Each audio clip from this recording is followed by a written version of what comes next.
இயேசு கிறிஸ்துவுக்குள் பிரியமான தேவ பிள்ளைகள் ஒவ்வொருவருக்கும் உங்கள் சகோதரியின் ஸ்தோத்திரத்தையும் வாழ்த்துதலும் தெரிவிக்கிறேன்.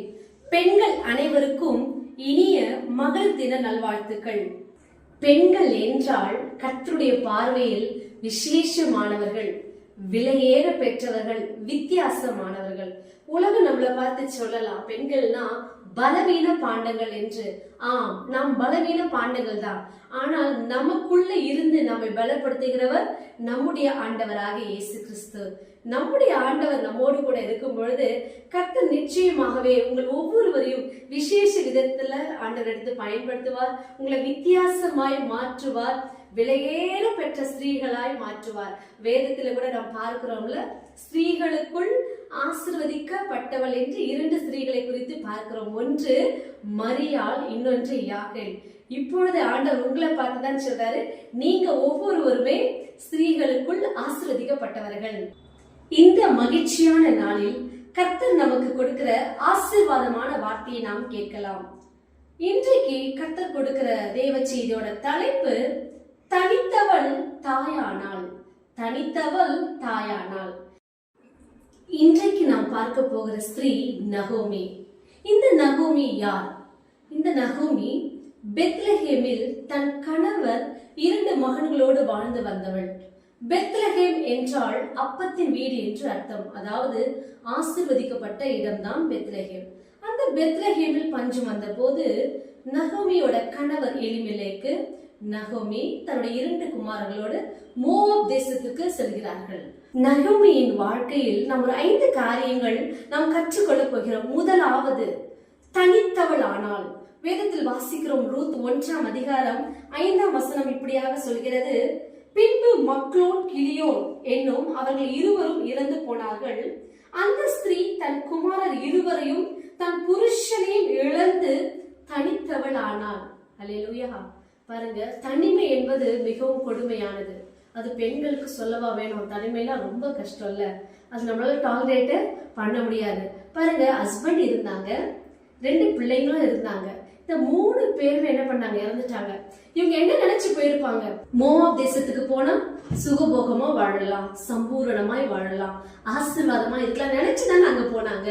ஆனா அங்க போனதுமே 3 இழப்புகள், யாருமே ஏற்றுக்கொள்ள கூடாத ஒரு 3 இழப்புகளை நகோமி அங்க சந்தித்து தனித்தவள் ஆனாள். முதல் பாயிண்ட் சொல்லுகிறது தனித்தவள் ஆனாள். செகண்ட் பாயிண்ட் சொல்லுகிறது, அதே ரூத் 1ஆம் அதிகாரம் 6ஆம் வசனம், கர்த்தர் தம்முடைய ஜனங்களை சந்தித்து அவர்களுக்கு ஆகாரம் அருளினார் என்று அவள் மோவாப் தேசத்திலே கேள்விப்பட்டு.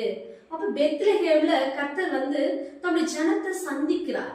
இதை அவ கேள்விப்படுறா. Second point, கேள்விப்பட்டாள். முதலாவது தனித்தவள் ஆனால் எல்லாவற்றையும் இழந்து, 2வது பாத்தீங்கன்னா கேள்விப்படுறா. கர்த்தர் பெத்லஹேமில் அங்க ஜனங்களை சந்திக்கிறார் என்று. சரி, நம்ம கூட என்ன பண்றோம்? கேள்விப்படுறோம், அநேக காரியங்கள் கேள்விப்படுறோம்ல. கேள்விப்பட்ட உடனே நம்ம எப்படி இருக்கிறோம்? ஆனா இந்த நகோமி என்ன செய்தாங்க? 3rd பாயிண்ட் நம்ம வாசிக்கிறோம், அதே 1ஆம் அதிகாரம் வாசிக்கிறோம், 7வது வசனம், தன் 2 மருமக்களோடு கூட தான் இருந்த ஸ்தலத்தை விட்டு புறப்பட்டால் யூதா தேசத்திற்கு திரும்பி போக அவர்கள் வெளி நடக்கையில். 3வது காரியம், புறப்பட்டாள். சோ தனித்தவள் ஆனால், கேள்விப்பட்டால், புறப்பட்டாள். நம்ம கேள்விப்பட்ட உடனே நம்ம என்ன சும்மா இருக்க கூடாது. நம்ம என்ன செய்யணும்? எழும்பணும் இல்ல. ஆண்டவர் நமக்கு வார்த்தைகளை கொடுக்கிறார் இல்ல. நம்மளை பார்த்து, ஸ்திரீகளுக்குள்ளே நீ ஆசீர்வதிக்கப்பட்டவள், நீ எழும்பி பிரகாசி, கிருபை பெற்றவர்கள் நீங்க தான், எனக்காக எழும்பணும், யாரை நான் அனுப்புவேன், யார் நமது காரியமாய் போவான் என்று ஆண்டவருடைய சத்தத்தை கேட்டுட்டு சும்மா இருக்க கூடாது. கேள்விப்பட்ட உடனே நம்ம என்ன செய்யணும்? புறப்படணும். எப்படி புறப்படணும்? நீங்கள் புறப்பட்டு போய் சகல ஜாதிகளையும் சீஷராக்கி. நம்ம புறப்பட்டு போனாதான் அழிந்து போகிற ஆத்துமாக்களை கர்த்தருக்கு நேராக நம்மளால் நடத்த முடியும். 3வது காரியம், புறப்பட்டால். 4வது நம்ம வாசிக்கிறோம், அதே 1ஆம் அதிகாரம் 22வது வசனம், இப்படி நகோமி மோவாபிய ஸ்திரீயான தன் மருமகள் ரூத்தோடு கூட மோவாப் தேசத்திலிருந்து திரும்பி வந்தாள். பாருங்க, மோவாப்ல இருக்கிறாங்க, பெரிய இழப்பு, தனித்தவளானாள். ஆனா பெத்லஹேமை பற்றி அவருடைய காதுகளை சத்தம் கேட்கிறது, கேள்விப்பட்டாள். மூன்றாவது, இனி இங்க இருக்க கூடாது. கேள்விப்பட்ட உடனே கர்த்தருடைய வார்த்தைக்கு கீழ்ப்படினும் சொல்லி புறப்பட்டாள்.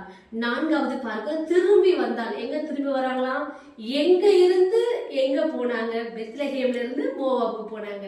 இப்ப மோவாப் தேசத்தை விட்டு எங்க வராங்க? பெத்லஹேமுக்கு வராங்க. பாருங்க, பெத்லஹேம் என்றால் அப்பத்தின் வீடு என்று அர்த்தம், அதாவது ஆசீர்வதிக்கப்பட்ட இடம். இப்ப எங்க இருந்து வராங்க? மோவாப் தேசத்துல இருந்து திரும்பி வந்தால், பெத்லஹேமுக்கு திரும்பி வந்தால். கடைசியாக நம்ம பார்க்கிறோம் அதே ரூத் 4ஆம் அதிகாரம் 16வது வசனம் சொல்லுகிறது.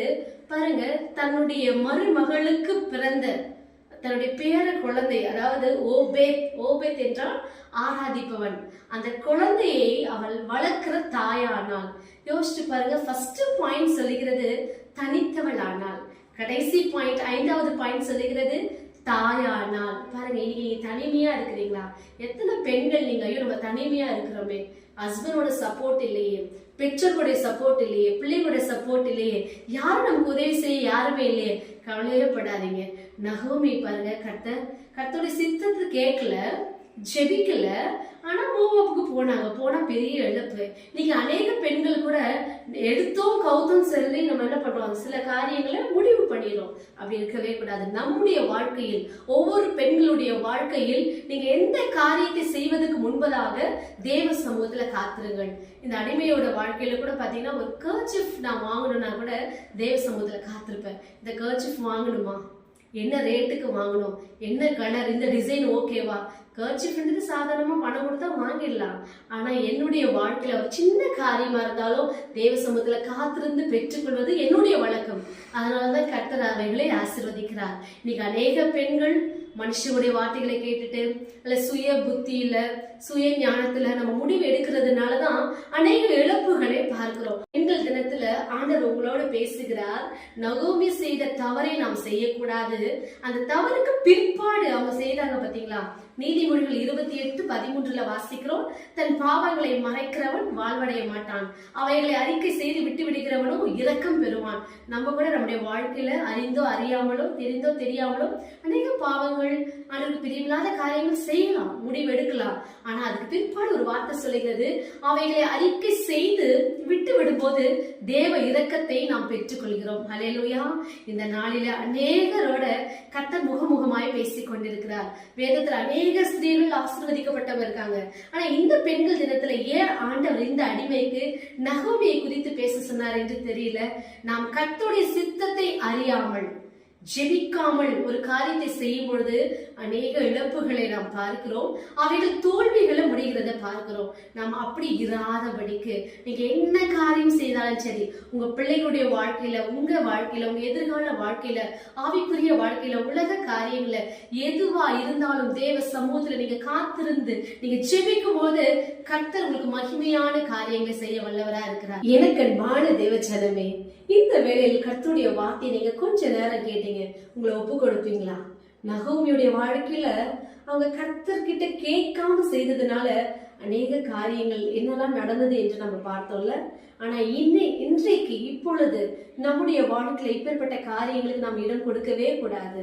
நம்ம பார்க்கிற ஒரு 5 காரியங்கள் நம்ம பார்த்தோம்ல. ஒன்று, தனித்தவள் ஆனாள். இன்னொன்று, கேள்விப்பட்டாள். மூன்றாவது, புறப்பட்டாள். நான்காவது, திரும்பி வந்தாள்.